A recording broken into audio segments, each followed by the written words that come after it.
हमारा क्या हुआ था, फिनॉल बेसिकली एसिडिक नेचर के होते हैं, या सॉरी पहला पॉइंट हुआ मेथड ऑफ प्रिपरेशन।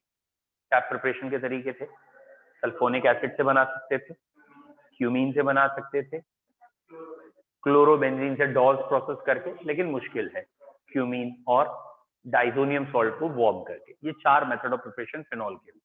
फिर केमिकल प्रॉपर्टीज में हमने पहला पॉइंट कहा वो एसिडिक नेचर के हैं और एसिडिक नेचर की रिएक्शन कही, ठीक है, NaOH से NaHCO3 से ये।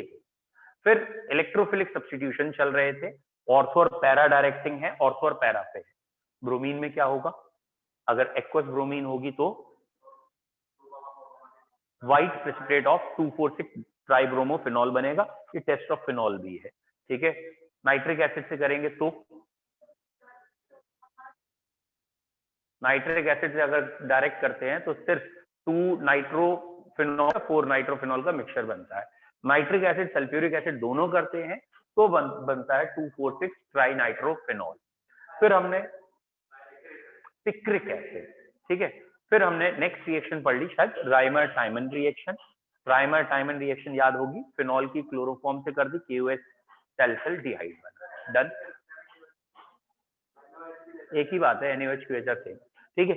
नेक्स्ट अगली रिएक्शन है कोल्बे इलेक्ट्रोलिसिस। बच्चों ये है सोडियम फिनॉक्साइड, या पहले आपने फिनॉल लिया और उसकी NaOH से कर दी तो ये बन गया sodium phenoxide. Actually it is quite more reactive than phenol, इसलिए हम इसे लेते हैं, ठीक है। अब भैया ये रिएक्टिव क्यों है ज्यादा फिनॉल से, तो हमें साफ पता लग रहा है कि ये जो फिनॉल है बेटा, इस फिनॉल में ये जब आप रेजोनेंस दिखाएंगे, तो जब आप रेजोनेंस दिखाएंगे तो यहाँ प्लस चार्ज आ जाएगा, तब कहीं जाके ये रेजोनेंस होगी, है ना। और सोडियम फिनॉक्साइड में यहाँ पे ये माइनस चार्ज है, ये रेजोनेंस में जाता है। Is it clear? तो दैट मीन्स इसके रेजोनेटिंग सेक्टर ज्यादा बनेंगे, ज्यादा स्टेबल होंगे, क्योंकि ऑक्सीजन में प्लस चार्ज नहीं आएगा। एक रीजन, ठीक। दूसरा रीजन जो मेन है बच्चों, क्या आपको प्लस एम की सीरीज याद है? प्लस एम की सीरीज याद है? प्लस एम में सबसे आगे है O नेगेटिव, उसके बाद है NH2, फिर है NHR, फिर है OH। तो प्लस एम किस में ज्यादा है बेटा, OH में ज्यादा है या O नेगेटिव में?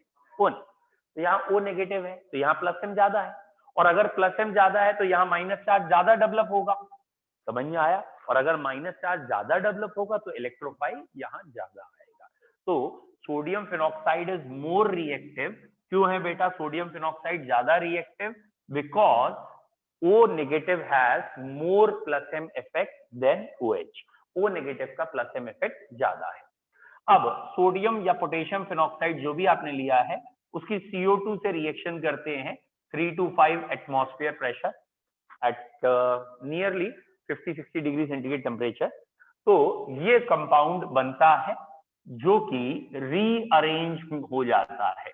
पहले ये कंपाउंड बनता है, ये नहीं दिखाएंगे तो चलेगा, और ये अनस्टेबल होने की वजह से रीअरेंज हो जाता है बेटा इसमें, यहां आ जाता है OH, यहां आ जाता है COONA। और ऑब्वियसली जब आप इसकी एसिडिक हाइड्रोलिसिस करेंगे तो एसिडिक हाइड्रोलिसिस में आप कहेंगे ये प्रोडक्ट बना है, और इसे अब आप कई बार पढ़ चुके हो, इट इज सैलिसिलिक एसिड। इसे सैलिसिलिक एसिड कहते हैं या 2 हाइड्रोक्सी बेंजोइक एसिड कहते हैं। It is termed as salicylic acid और 2 हाइड्रोक्सी बेंजोइक एसिड। लिख लिया आपने? बोल रहा हूं बेटा, आप पहले लैंग्वेज लिखा करिए।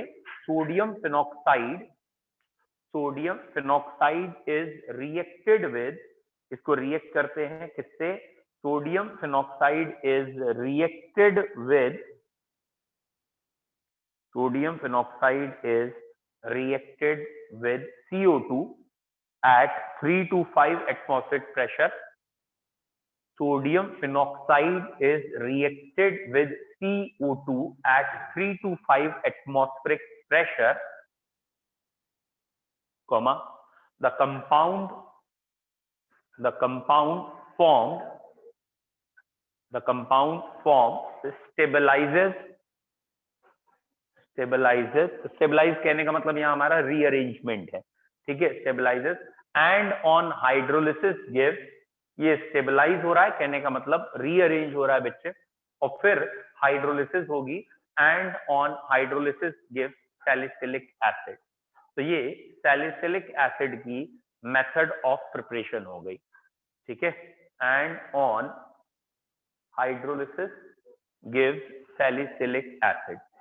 तो यहाँ पहले ONA आएगा, CO2 से रिएक्शन करने पे OCOONA आएगा, और इस पे रीअरेंजमेंट जब हो जाएगा तो basically this step is known as rearrangement. Rearrangement दिखाएं ना दिखाएं चलेगा, और ये प्रोडक्ट आएगा, ये बेसिकली सोडियम सैलिसिलेट है। तो सोडियम सैलिसिलेट की हाइड्रोलिसिस से सैलिसिलिक एसिड, ठीक है। ये बेटा सोडियम सैलिसिलेट है और ये हाइड्रोलिसिस करेगा तो सैलिसिलिक एसिड, ठीक है।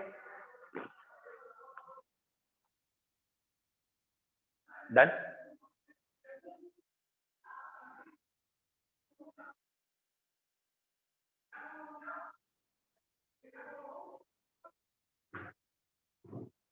Done.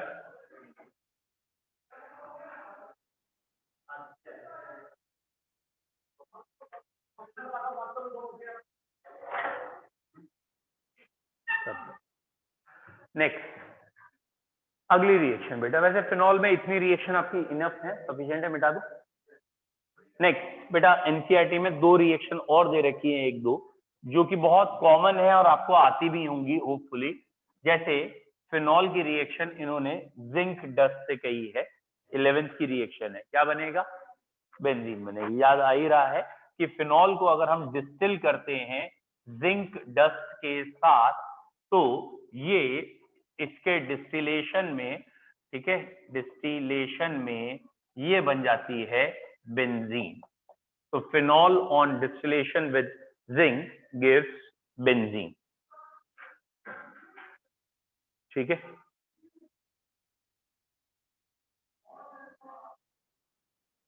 Clear?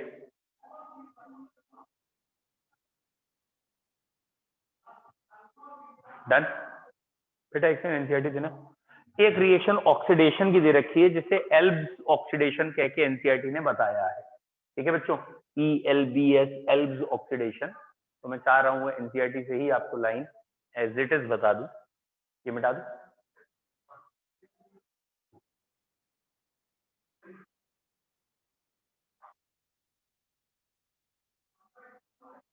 Right, thank you बच्चों। नेक्स्ट रिएक्शन जो है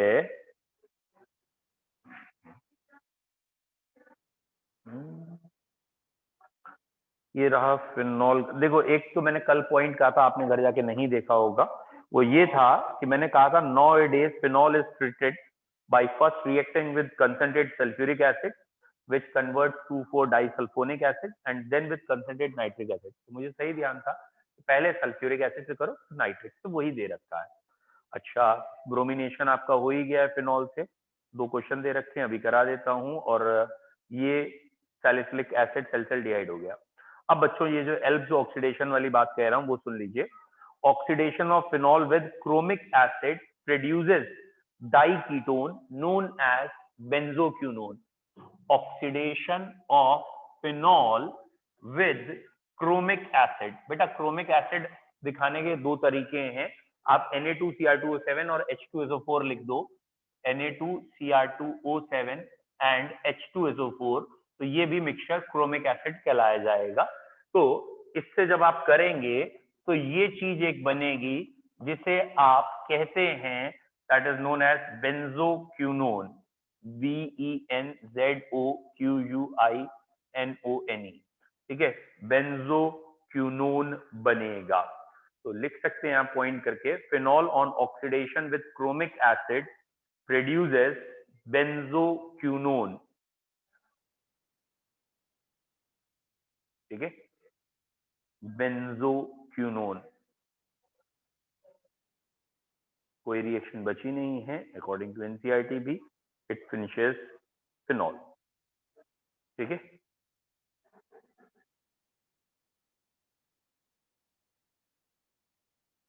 ठीक है बच्चों,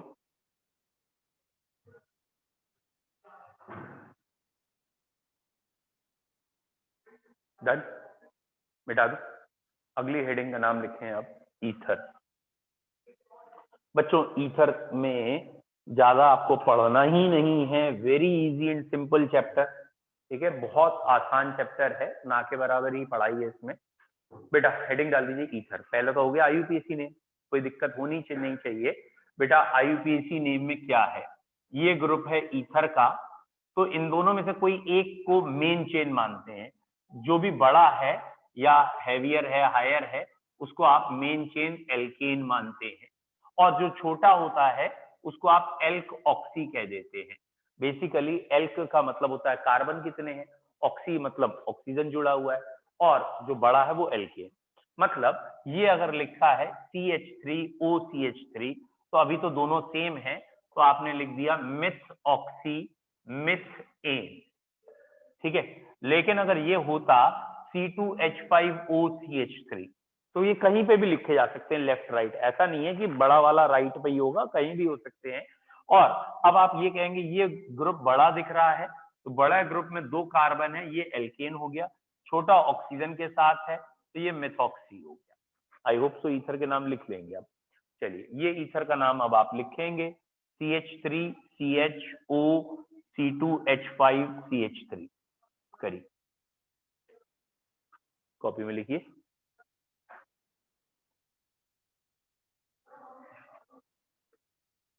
डन, आई होप सो कर लिया, वेरी गुड। आप बोलो 2 मिथाइल या 1 मिथाइल? अच्छा आप बोलो, अब बोलो। एक मिनट, अब शांत रहो।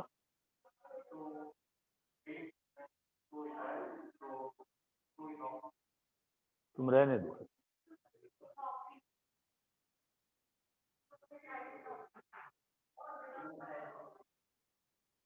एक ने भी सही नहीं दिया, थोड़ा सही से बोलते आप।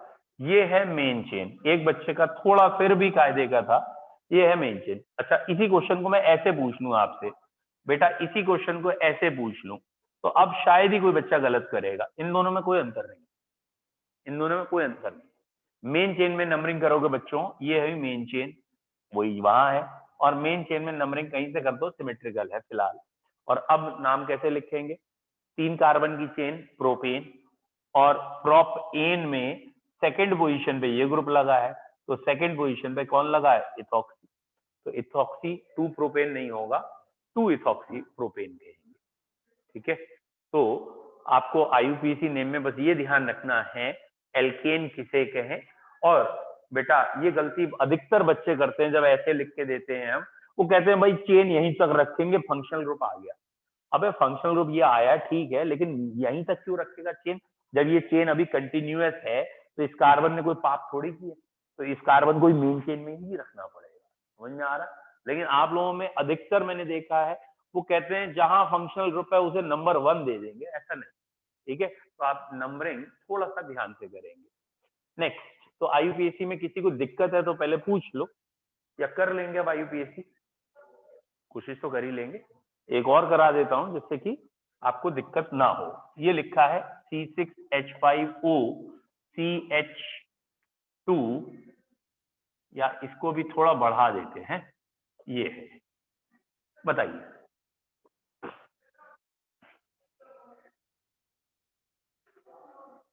ठीक है,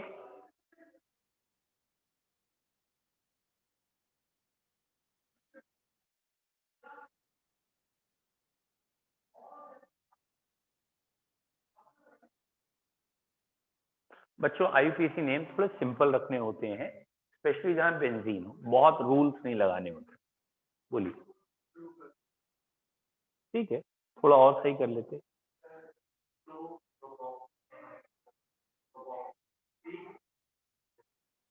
थोड़ा और सही कर लो बेटा,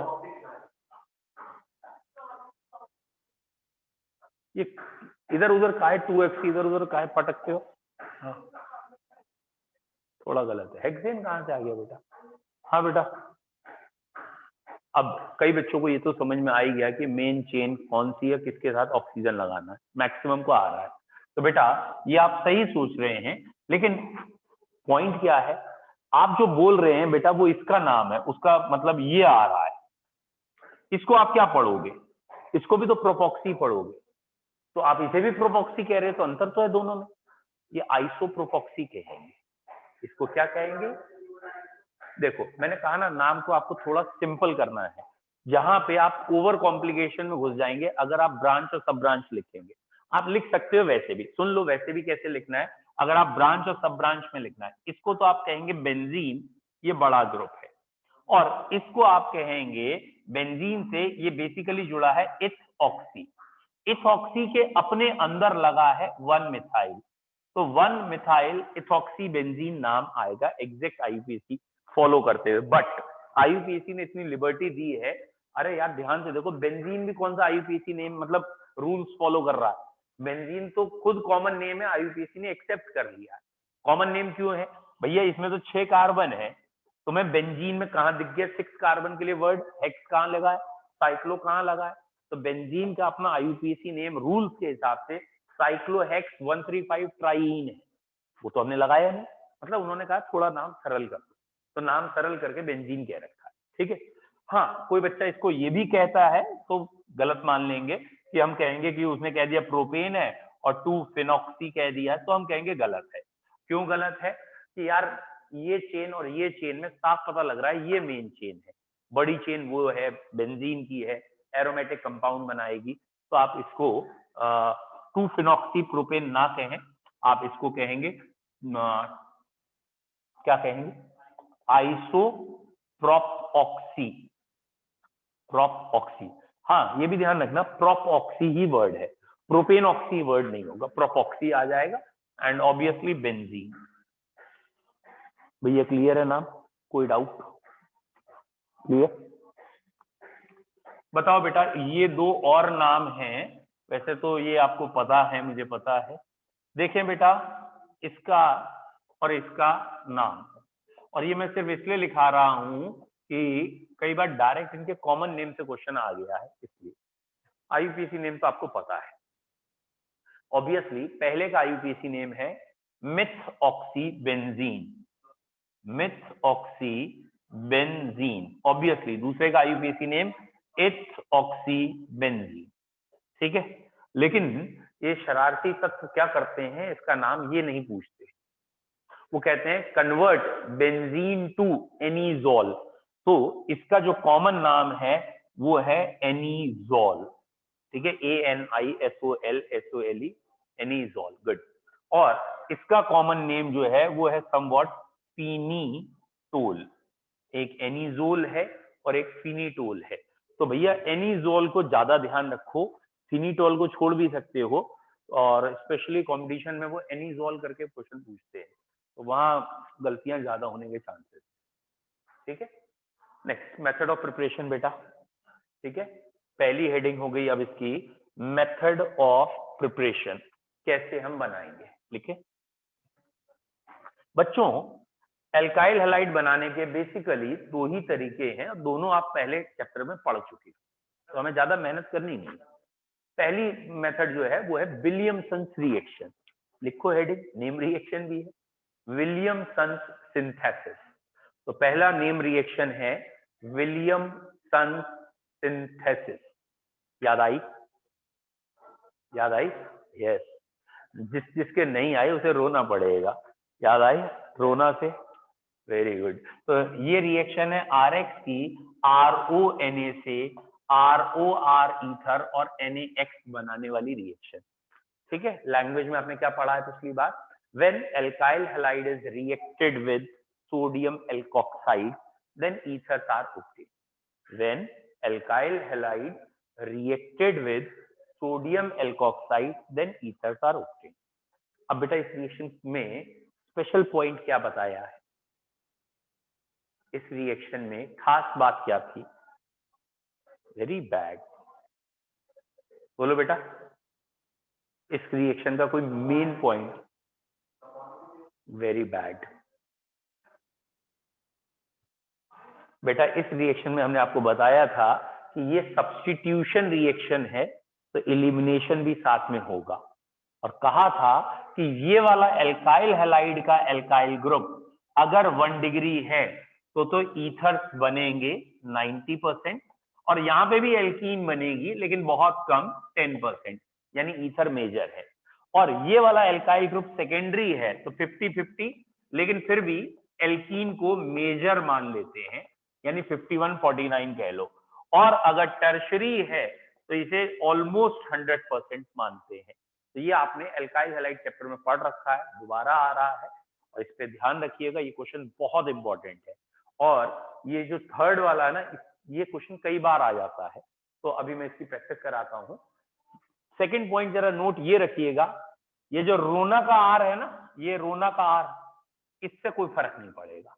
इसका आर चाहे 1 है, चाहे 2 है, चाहे 3 है, इससे कोई मतलब नहीं। रोना रोना है, वो जैसे तुम्हारा रोना होता है मगरमच्छ के आंसू वाला, वैसे ये रोना का आर है, इसके आर से कोई फर्क नहीं पड़ेगा। Is it clear? ठीक है। जैसे तुम लोग हो, पिताजी ने आए, गुस्सा किया, डांटा, या माता जी ने डांटा, तो आपने 2 आंसू छलका दिए। Is it clear? और यहाँ आपके आंसू छल के, माता जी ने कहा कोई बात नहीं, सारी गलती पढ़ाने वाले टीचर की है, वही ना पढ़ाता, तुम तो बहुत अच्छे हो, है नहीं?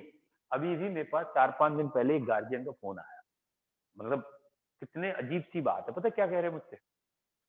उनका कहना था कि बच्चे का पेपर था और वो कल रात रो रहा था केमिस्ट्री के पेपर से पहले। मैंने क्यों रो रहा था भाई? वो कह के गया कि पेपर अच्छा नहीं होगा और फेल हो जाऊंगा, and so and so and so. मैंने तो, फेल हो जाएगा, नहीं पढ़ रहा, फेल ही होगा, और क्या होगा? तो नहीं, आपने ना एग्जाम से पहले 3 दिन पहले आपने ठीक से क्लास नहीं ली, आपको बाहर जाना पड़ गया था ये। मैंने हाँ ठीक है, 3 दिन पहले नहीं ली थी, लेकिन क्या 3 दिन की वजह से फेल हो जाएगा? उनका मतलब कहना ये था कि 3 दिन पढ़ा देते तो मेरा बच्चा टॉप करता, वैसे तो फेल ही हो रहा था। फिर मैंने उनसे हल्के से एक मतलब प्यार से पूछा, मैडम ये कब से रहा है? मार्च से पढ़ रहा है। मैंने अच्छा, मार्च से पढ़ रहा है, आखिरी 3 दिन मैंने पढ़ाया नहीं, और पिछले इतने दिन पढ़ाया, उस हिसाब से कुछ तो आएंगे नंबर, जब वो आखिरी 3 दिन में सारे नंबर थे। तो बोले नहीं, वो बहुत परेशान था। मैंने हाँ, वो उनने मगरमच्छ के आंसू बहाए और तुम बह गए, हम तो नहीं बहेंगे। मैंने कहा उसको आप समझाओ कि पिछले 9 महीने से पढ़ रहा है, तो झक मारी थी जो आज रो रहा है तू। तब उन्हें समझ में आया, ये तो गलत गलत शब्द चूज करने लगा, झक मारी थी। जैसे ही मैंने कहा ना झक मारी थी, तो उनके कान खड़े हो गए, बोले हाँ। तो वो बोले नहीं तो सर फिर क्या? मैंने कहा सिंपल सा पॉइंट है कि आपका बच्चा रेगुलर पढ़ नहीं रहा, वो रेगुलर आ नहीं रहा, वो मेहनत नहीं कर रहा। अब अगले दिन पेपर है, आप कहो 2 दिन पहले क्यों नहीं पढ़ा रहे थे? 2 दिन पहले पढ़ाने से मैं थोड़ी जाऊंगा पेपर देने, जाएगा तो वही। हाँ ये कह सकते हो, इस बारी मैंने साफ मना कर दिया था कि पेपर के टाइम पे फोन करके वो पूछेगा नहीं, हो सकता है इसलिए रो रहा हो, नहीं तो पेपर के टाइम पे फोन करे। अच्छा, इस बार पेपर शायद उन लोगों का ऑफलाइन भी था, ठीक है। तो उनको समझ में आया, फिर मैंने उन्हें और एक बात समझाई कि कितना अच्छा हुआ कि आपका बच्चा कल रात रोया, ये कितना पॉजिटिव है, आप सोचो। उसे कम से कम पता तो चल गई उसकी औकात क्या है, उसको दिख तो गया कि कल के पेपर में क्या होने वाला है मेरे से, है नहीं? अब ये सीधा बोर्ड में जाके होता तो उससे तो बेहतर है कि पहले ही रो लिया। तो मैंने, परेशान मत हुआ करो ऐसे केसेस में, और कल वो आए तो उसके अच्छी खासी, मतलब जिसे कहते हैं ना, सिकाई कर देना, बाकी मेरे पास भेज देना, मैं भी कर दूंगा। मैं तो मारूंगा ही मारूंगा, आप बेफिक्र रहो, तुम भी मारना, ठीक है? तो अपने गार्जियंस को और तुम लोग थोड़ा ये समझो कि बेटा, मतलब एग्जाम में तो आप ही जाओगे, पेपर आप ही ने देना है, और पेपर अच्छा करने के लिए प्रैक्टिस करनी है, और कुछ भी नहीं। तो अगर आप पढ़ोगे तो आपकी प्रैक्टिस होगी, और जो नहीं पढ़ेगा नहीं होगी। Is it clear? अब हफ्ते में एक दिन भाई साहब आते हैं, जो तीसरे दिन आज आ गए वैसे, नहीं तो वो हफ्ते में एक दिन आते थे, बस खाली देखने आते थे, आप पढ़ा रहे हो तुम, ठीक पढ़ा रहे हो, अच्छा बढ़िया, ठीक ठीक, और फिर क्या है, हमारा पेपर अच्छा नहीं हुआ, तो भाई मैं क्या करूं, है नहीं? अब इतनी बातों के बाद अगर तुमने ये क्वेश्चन सही कर दिया तो फिर अच्छा मजा आएगा। CH3CCl, ठीक है, प्लस C2H5ONa गिव्स प्रोडक्ट, और एक ये भी करेंगे, CH3CH2Cl और CH3 होल थ्राइस CONa। ये दोनों का आंसर चाहिए, ये तुम ही लोग करोगे भैया, हम ना बताएंगे।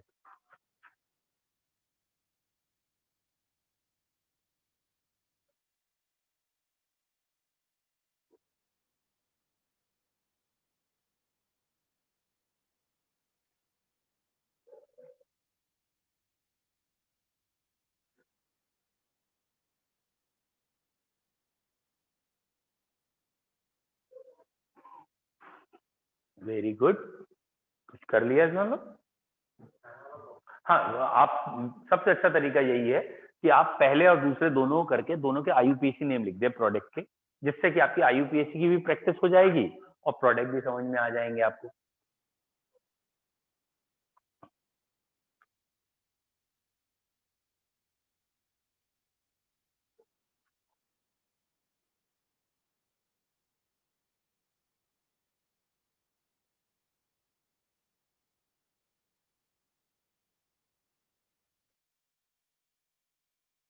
डन,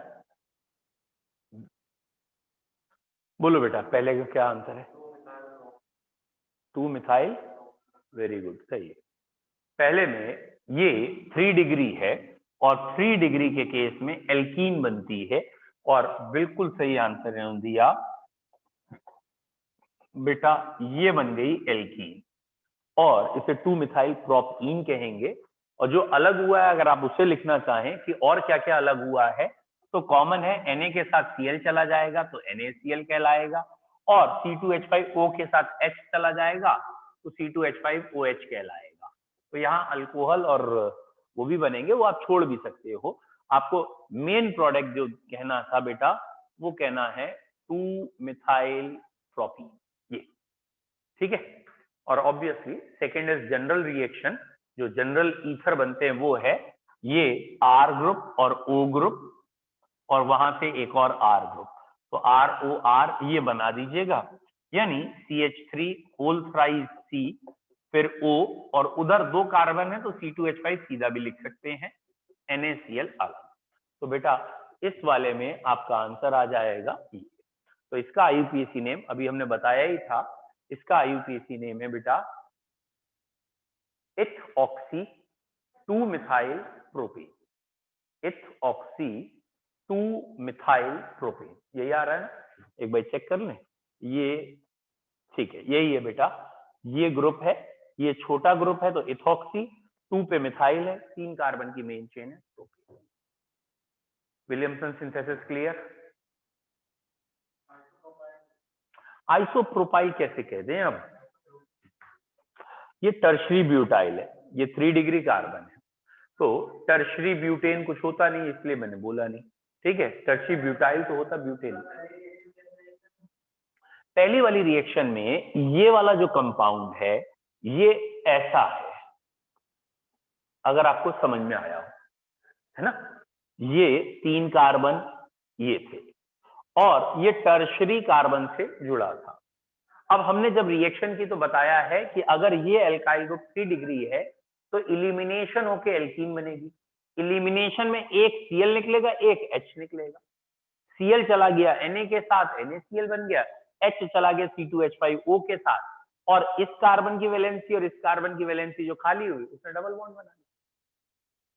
ठीक, कोई डाउट? चलिए दूसरी रिएक्शन लिखें बेटा। आपको अगर याद हो दूसरी रिएक्शन पहले इसी चैप्टर में जो थी वो थी एल्काइल हैलाइड की ड्राई Ag2O से करेंगे तो भी आपको क्या बनेगा? ईथर। लिख लीजिए दूसरी reaction, bye reacting alkyl halide with dry Ag2O। कोई खास इंपॉर्टेंट नहीं है, बट पहले पढ़ चुके हैं इसलिए लिखा रहा हूं, bye reacting alkyl halide with dry Ag2O। Dry Ag2O से भी ईथर बनेगा। ये रहा एल्काइल हैलाइड और बेटा ये है Ag2O, और आपको याद होगा 2 मॉलिक्यूल लेते हैं और ये ROR ईथर और ट्वाइस AgX अलग। पड़ी हुई रिएक्शन है आपकी, ठीक है। तीसरी रिएक्शन विद मैकेनिज्म आपने 4-5-6 दिन पहले पढ़ी है, विद मैकेनिज्म याद आई? अल्कोहल वाली, अगर आपको याद आ गई हो, इथाइल अल्कोहल ले लें, कंसंट्रेटेड H2SO4 के साथ हीट करें, 140 डिग्री पे ईथर, 160 से 70 पे एल्कीन। 3 स्टेप में रिएक्शन होती है, पहले स्टेप में प्रोटोनेशन होता है, फिर दूसरे स्टेप में या तो कार्बोकेटाइन बनता है एंड सो ऑन। तो ये मैंने 140 लिखा है, तो आपको ईथर लिखना है और वाटर अलग हो जाएगा, और अगर 160 to 70 लिखते तो एल्कीन होती। और इसका मैकेनिज्म एनसीईआरटी ने यहां दे रखा है ईथर का, हमने वहीं पे एक साथ पढ़ लिया था। तो अगर आपको मैकेनिज्म याद है तो लिख लीजिए, या याद करके तब लिखिएगा, 4 लाइनें छोड़ दीजिए, है ना, 4 लाइनें छोड़ दीजिए मैकेनिज्म हेडिंग डाल के, और वहां देख के याद करके फिर लिखिएगा। और इस रिएक्शन को ऐसे भी बोला जाता है, जब टेम्परेचर नहीं होता तो ऐसे भी बोला जाता है कि अल्कोहल ले लिया है, H2SO4 ले लिया है और अल्कोहल को एक्सेस कह दिया है। मतलब H2SO4 इतना पावरफुल नहीं है या अल्कोहल बहुत ज्यादा है तो वाटर कम ही निकलेगा, तो 2 मॉलिक्यूल से एक वाटर निकला तो ईथर बना और वाटर निकला। तो इस रिएक्शन को ऐसे भी कहा जाता है कि अल्कोहल और H2SO4 की रिएक्शन में अल्कोहल एक्सेस में लेने तो भी ईथर बनते हैं। लिख लिया है, डन। क्योंकि ये जो 140 टेम्परेचर है ना, ये तो खाली इथाइल अल्कोहल के लिए है, बाकी कोई और अल्कोहल होगा और ईथर बनाना होगा तो ऑब्वियसली कोई और टेम्परेचर होगा। तो इसलिए जनरलाइज वे में अगर हमें कहना है तो हम कह देते हैं क्या चीज एक्सेस में है, अल्कोहल एक्सेस में है। बोलो बेटा, क्लियर है? नेक्स्ट, ये हो गया अल्कोहल की, सॉरी, ईथर की मेथड ऑफ प्रिपरेशन। ठीक है, अगला है केमिकल प्रॉपर्टी। ईथर में एक ही रिएक्शन काम की है, ठीक। फिजिकल प्रॉपर्टी के नाम पे था कि ईथर का बॉइलिंग पॉइंट कम है, पिछले चैप्टर में लिखा था, अल्कोहल के मुकाबले, क्योंकि अल्कोहल में हाइड्रोजन बॉन्डिंग थी, इसमें नहीं है। तो फिजिकल प्रॉपर्टी में सिर्फ एक याद रखनी है कि इनका बॉइलिंग पॉइंट अल्कोहल से कम है। अल्कोहल में लिख भी रखा है कि अल्कोहल का बहुत ज्यादा हाइड्रोजन बॉन्डिंग, ठीक है।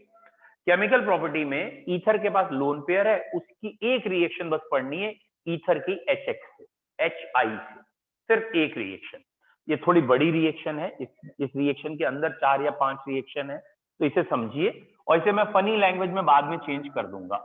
ये है बेटा ईथर ROR, पहले समझ लेना बेटा, ईथर की रिएक्शन HI से करें, ठीक है।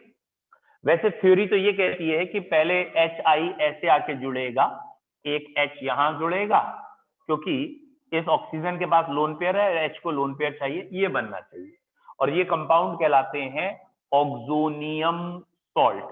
याद आया ना, IUM उसके आगे लगाते हैं जो इलेक्ट्रॉन छोड़ता है, यहाँ ऑक्सीजन छोड़ रहा है तो ऑक्सोनियम सॉल्ट बनेंगे। लेकिन बेसिकली इन्होंने ये दे दिया, ये बॉन्ड टूट जाएगा, ROH और RI बन जाएगा। तो ईथर की जब HI से रिएक्शन करते हैं तो ROH और RI बनते हैं। यहां तक क्लियर है? लेकिन मान लो HI एक्सेस में है, HI एक्सेस में है या हीट कर रखा है वहां पे, तो HI एक्सेस में है और हीट कर रखा है, तो आपको याद आना चाहिए, क्या याद आना चाहिए? पढ़ा है, पिछले चैप्टर में पढ़ा है क्या, कि अल्कोहल HCl के साथ तो ZnCl2 चाहिए था, HBr के साथ H2SO4 चाहिए था, और HI के साथ कुछ नहीं चाहिए था। तो भैया यहाँ पे भी तो HI है, खाली हीट है, तो ये बन जाएगा। समझ में आ रहा? तो इन दोनों रिएक्शन को अगर ध्यान से देखो तो आपको ये समझ में आना चाहिए कि अगर ईथर की रिएक्शन HI से की और ये हॉट एंड कंसंट्रेटेड है, तो प्रोडक्ट क्या बनाओगे? दोनों RI बनाओगे और वाटर बनेगा। ध्यान से देखो कैसे, आप पहले एक H यहां I यहां लगाएंगे और फिर ये भी टूट जाएगा, H यहां I यहां से, और दोनों RI बने। बोलो क्लियर है? तो ईथर की रिएक्शन जब HI से करते हैं हॉट एंड कंसंट्रेटेड में, तो क्या बनता है? ट्वाइस RI एंड वाटर, मतलब एल्काइल आयोडाइड। पहली रिएक्शन क्लियर है? हॉट एंड कंसंट्रेटेड से क्या बनेगा? RI और वाटर। कोई डाउट तो नहीं? पहले लिख लो इसे, ether on reaction with HI, hot and concentrated HI, ether on reacting with hot and concentrated HI forms, hot and concentrated HI forms, बेटा RI को हम एल्काइल आयोडाइड कहेंगे, तो हम कह सकते हैं फॉर्म्स एल्काइल आयोडाइड। ठीक है, ये RI है और इसका टेक्निकल वर्ड हो जाएगा हमारा शब्द बोलने के लिए एल्काइल आयोडाइड। और पूरा आपको समझ में आना चाहिए कैसे हुआ, कि पहले तो बनने चाहिए थे, देखो मैंने 3 स्टेप में लिखा, मतलब दोनों स्टेप को अलग अलग लिख के दिखाया है कि आपको समझ में आए, और बाद में ये मिला के दिखा दिया, ऐसा हुआ है। दोनों स्टेप अलग अलग होते हैं, एनसीईआरटी ने भी पहले दोनों अलग दिखाए हैं, तो ये है।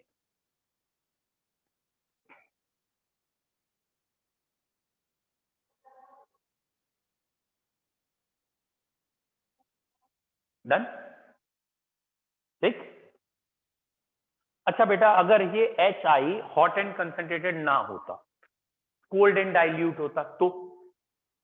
बच्चों, अगर ये HI कोल्ड एंड डाइल्यूट होता तो ये वाली रिएक्शन नहीं होती, और ये वाली रिएक्शन नहीं होती तो एक अल्कोहल बनता है, एक आयोडाइड बनता।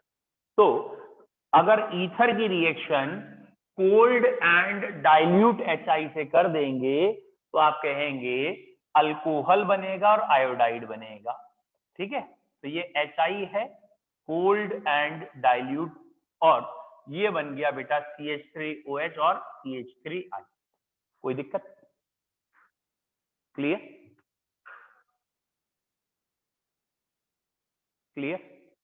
अब बेटा बताओ, अभी तो दोनों तरफ सेम थे, अगर बेटा एक तरफ CH3 होता और एक तरफ C2H5 होता तो किसका अल्कोहल किसका आयोडाइड? एक अल्कोहल बनाना, एक आयोडाइड, और दोनों अलग अलग है, तो किसका अल्कोहल किसका आयोडाइड? तो यहाँ पे जो टेक्निकल भाषा है वो तो ये है, आयोडीन गोज टू लेसर या less bulkier alkyl group. Iodine किस कार्बन पे जाती है? जो लेस बल्की हो, ऑक्सीजन से अटैच कार्बन जो लेस बल्की हो, तो ये लेस बल्की है, तो आयोडीन उधर जाएगी। तो iodine goes to attaches to lesser carbon atom, तो ये अल्कोहल और आयोडीन। डन, ठीक है।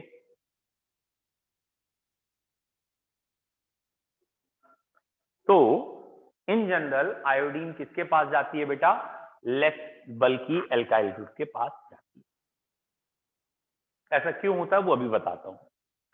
अब बच्चों, अगर यहां पे 3 डिग्री एल्काइल ग्रुप आ सकता हो, 3 डिग्री या इससे भी ज्यादा स्टेबल, कोई बेंजाइल या कोई एलाइल या बेंजाइल, तो अगर 3 डिग्री आ गया तो शायद आपको पता है 3 degree carbocation are highly stable, और 3 डिग्री कार्बोकेटाइन बन सकता है।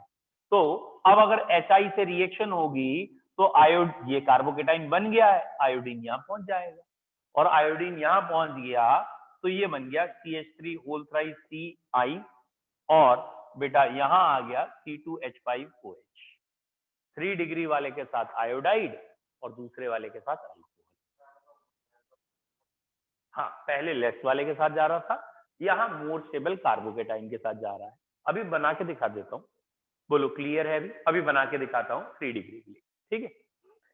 पहले सारे केस लिख दे रहा हूँ, फिर बना के दिखा रहा हूँ, आपको कंफ्यूजन दूर करूंगा। बात सही है कि पहले तो कह रहे थे यार जो हल्का उसके पास भेजो, तो हल्का ये था, आयोडीन यहाँ चला गया। अब कह रहे हो आयोडीन यहाँ भेजो, तो अभी उसका रीजन बताता हूँ।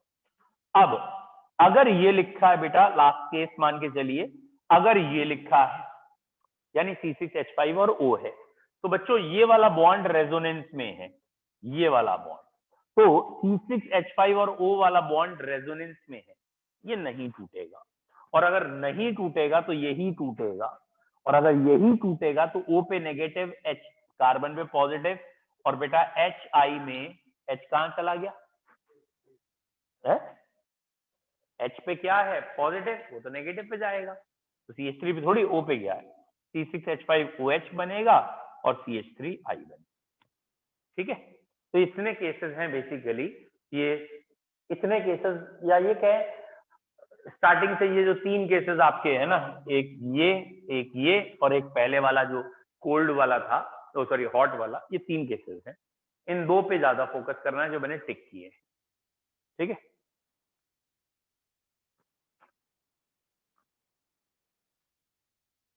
अब बच्चों पहले हम इसे फनी लैंग्वेज में चेंज कर रहे हैं, जिसका साइंस से कोई लेना देना नहीं है, केमिस्ट्री से कोई लेना देना नहीं है, बस वही है ना, जैसे कहते हैं कि लेमन लैंग्वेज में एक अनपढ़ आदमी को सिखाने के लिए कि ठीक है तू अनपढ़ है, कोई बात नहीं, ये चीज ध्यान रख ले, तेरा काम हो जाएगा।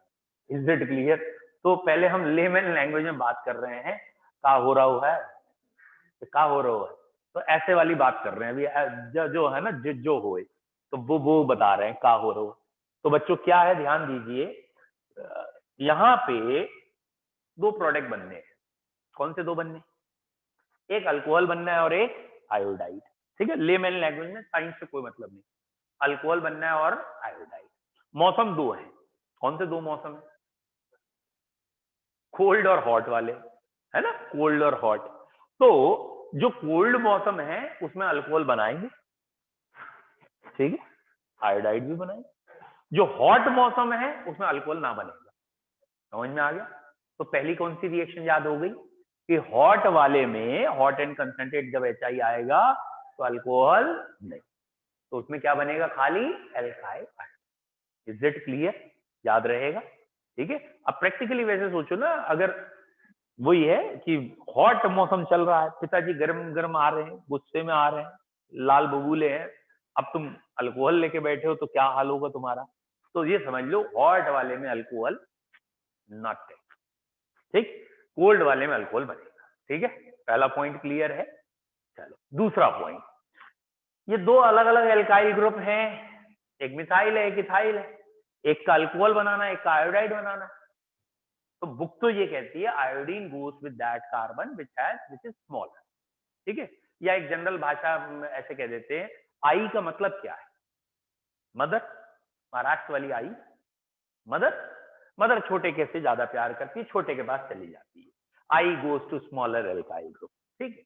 लेकिन तुम तो बड़े हो चुके हो, तुम तो दूसरा दिमाग लगाओगे, आई वाला दिमाग थोड़ी लगाओगे। तुम कौन सा दिमाग लगाओगे कि दो अल्कोहल बन सकते हैं, या तो मिथाइल का या इथाइल, है नहीं? जब अल्कोहल बनाएंगे तो बड़ा वाला बनाएंगे, छोटा क्यों बनाएंगे, है नहीं? मिथाइल वैसे ही पॉइजनस होता है, ठीक है। तो अल्कोहल बनाना ही पड़ेगा, आई को छोड़ो, अल्कोहल बनाना पड़ेगा तो कौन सा बनाएंगे? बड़ा वाला। तो पहला पॉइंट हमने मजाक मजाक में क्या सीखा कि अगर कंसंट्रेटेड, हॉट एंड कंसंट्रेटेड होगा तो अल्कोहल नहीं बनेगा। दूसरा पॉइंट क्या सीखा हमने, जब कोल्ड होगा अल्कोहल और आयोडाइड दोनों बन सकते होंगे, तो अल्कोहल किसका बनाया जाएगा?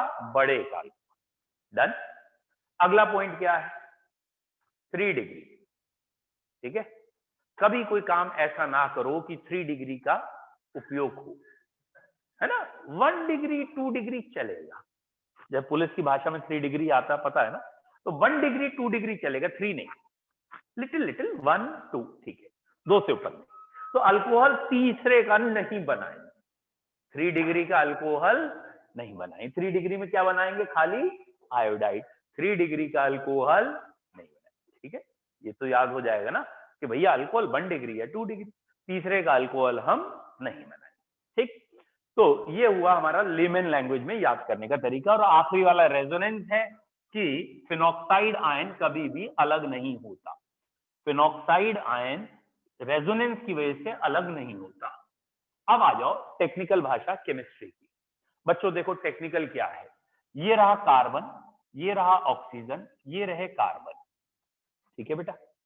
और यहां आके जुड़ चुका है HI वाली रिएक्शन में ये H जुड़ चुका है, आपको याद है ना, सब्स्टिट्यूशन, एलिमिनेशन, ये सब याद है ना।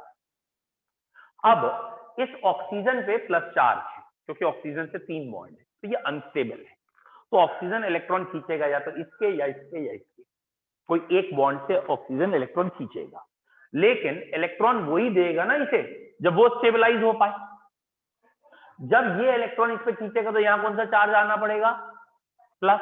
प्लस को बैलेंस करने के लिए कौन सा चार्ज चाहिए? माइनस। तो ये आयोडीन चल देते हैं रिएक्ट करने, या तो ये आयोडीन इस कार्बन पे जाएंगे या इस कार्बन। तो बच्चों कॉमन सेंस है, आयोडीन उस कार्बन पे आसानी से अटैक कर लेगा which is more exposed, which is less bulky, क्योंकि आयोडीन को इसी कार्बन पे आना है, यहाँ किनारे पे नहीं जाना, क्योंकि बॉन्ड तो यही टूटना है ना, वो वाला थोड़ी टूटना। तो आयोडीन को एकदम इससे लगे हुए 2 कार्बन में से किसी एक को चुनना है, तो किस पे आयोडीन आसानी से जाएगा? जो लेस बल्की है। तो ये आयोडीन यहां चला गया, ये बॉन्ड टूट गया, तो ये बन गया भैया अल्कोहल, ये आयोडाइड। तो इसीलिए बुक्स में लिखा होता है iodine goes to lesser alkyl, ठीक है, ठीक। बट बाई चांस ये कंडीशन है कि यहां टर्शरी कार्बन है, तो आपको मालूम होगा कि टर्शरी कार्बन बिना किसी की मौजूदगी के अपने आप में 3 डिग्री एल्काइल ग्रुप बनाने में सक्षम है। ये बॉन्ड टूट जाता है 3 डिग्री कार्बन का, क्योंकि ये एल्काइल ग्रुप कौन से डिग्री का बन जाएगा? 3 degree. 3 degree alkyl group is stable. तो ये बॉन्ड अपने आप टूट जाएगा, क्योंकि ये बॉन्ड वीक माना जाएगा, क्योंकि 3 डिग्री कार्बोकेटाइन बन रहा। 3 डिग्री कार्बोकेटाइन बन गया, प्रोडक्ट बन गया आगे। बेटा अगर ये 3 डिग्री कार्बोकेटाइन बन गया तो अब आयोडीन ही तो यहाँ आएगी कार्बोकेटाइन से। तो समझ में आ गया, क्या आपको समझ में आ गया कि जब तक कार्बोकेटाइन 3 डिग्री नहीं है तब तक आयोडीन आगे अटैक होगी। That is reaction will be SN2, दोनों पे डिपेंड कर रही है। और जब ये कार्बोकेटाइन खुद में बन सकता है, रिएक्शन विल बी SN1। तो ये SN1 SN2 कौन सी भाषा हो गई? टेक्निकल भाषा हो गई। और जो पहले हमने किया काम, अल्कोहल बनेगा ना बनेगा, वो लेमन लैंग्वेज हुई, मतलब अनपढ़ को समझाने के लिए। और केमिस्ट्री के 12th के लगभग 40% बच्चों को SN2 SN1 में ज्यादा नहीं समझ में आता। 40% बच्चों को वो कहता है अच्छा ठीक है क्या क्या बन रहा है ये बता दो। उनसे कहो अल्कोहल बन रहा है, आयोडाइड बन रहा है, तो अल्कोहल भी वो सीधा ना बोल पाते, ऐसा लगता है यूज करके बोल रहे हो। CH3CH ऐसे करके बोलते हैं। चलो अब आप लोगों को क्लियर है, लेकिन ठीक है, चलिए बेटा, have a nice time, bye. हाँ बेटा।